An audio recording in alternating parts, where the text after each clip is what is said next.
Hello friends, in today's video, I'm gonna be walking through how to use two Reddit apps on iPhone.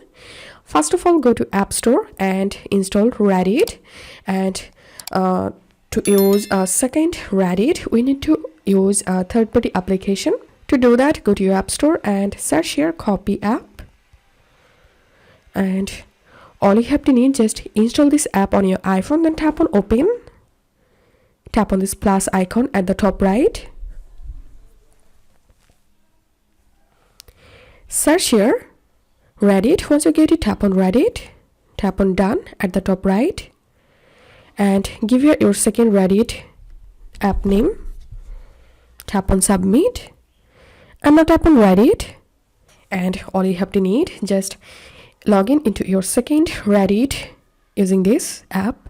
If this video helped you, give a thumbs up and please consider subscribe to 5-Minute Solution. Thank you for watching.